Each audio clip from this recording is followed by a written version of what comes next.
So ayun guys, ngayon guys, umorder ako online ng cellphone na naghahanap tayo ng source natin na pangbentang cellphone kung saan tayo kukuha. Siyempre dagdag business na rin sana. At saka ngayon ko malalaman na yung mga binibenta online kung legit ba. Kasi nagtataka ako meron akong mga pambenta na original na nakikita ko minsan sa online mas mababa yung sell nila. Kaya ito, patutunayan natin kung legit ba talaga itong mga binibenta online, bakit mas mura sa kanila.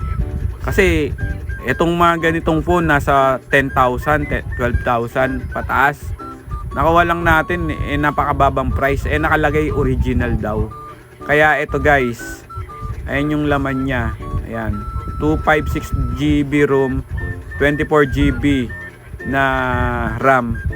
Ayan, meron siyang tempered glass, meron siyang manual, meron din siyang case kasama, tapos merong SIM injector, tapos yung unit nila napakagandang tingnan naman. Ayan yung GT20 Pro. Ayan, maganda siyang tingnan, napakasyala niyang tingnan, tapos napakataas ng specs. 256GB nakalagay naman, naka-indicate naman sa unit. Tapos yung RAM niya 24GB.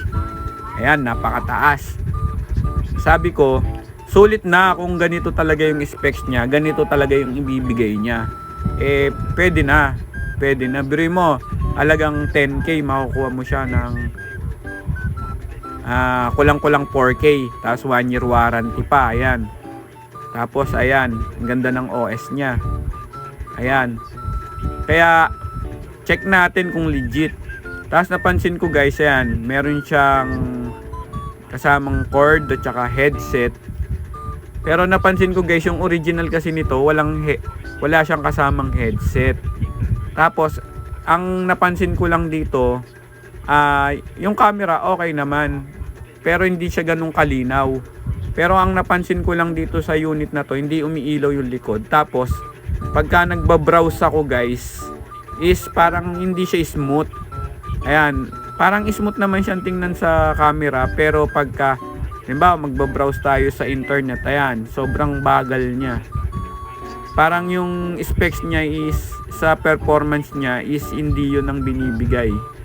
Ayan. Kaya syempre guys, mag-ingat din tayo. Ayan, yung pala hindi to Infinix. Kumbaga copy lang siya ng Infinix. Kaya mag-ingat kayo sa pagbili online. Hindi porket mura guys is legit na. Mas maganda pa rin na pagka bumili kayo is actual, tao-tao, para pagka i-check yung unit, malalaman nyo na kung peke o original. Kaya tayo kasi ayaw natin magbenta ng peke. Siyempre pati Infinix ngayon, Tecno, pati yung kahit anong brand siguro napepeki na. Kung ako nga mismong technician tulad nito, napeki rin ako, 'di ba? Kaya pinost ko lang 'to para awareness na rin sa mga gustong bumili online. Mas maganda pa rin talaga bibili kayo sa tao, makikita nyo on hand, hawak nyo yung mga cellphone para pagka bibili nyo is legit naman talaga. Legit.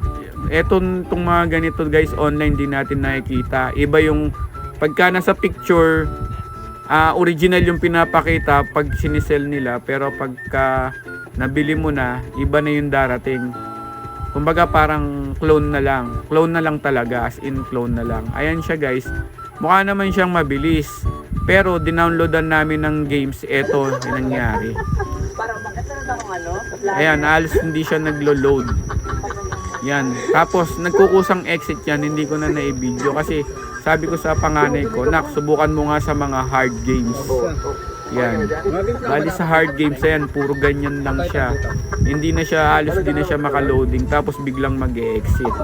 Kaya, X ako sa mga online na nagbebenta ng mga mura. Di baling mahal. Ayan guys, sinoli ko na doon sa pinagbilan ko. Pinadala ko na sa rider. Yun lang.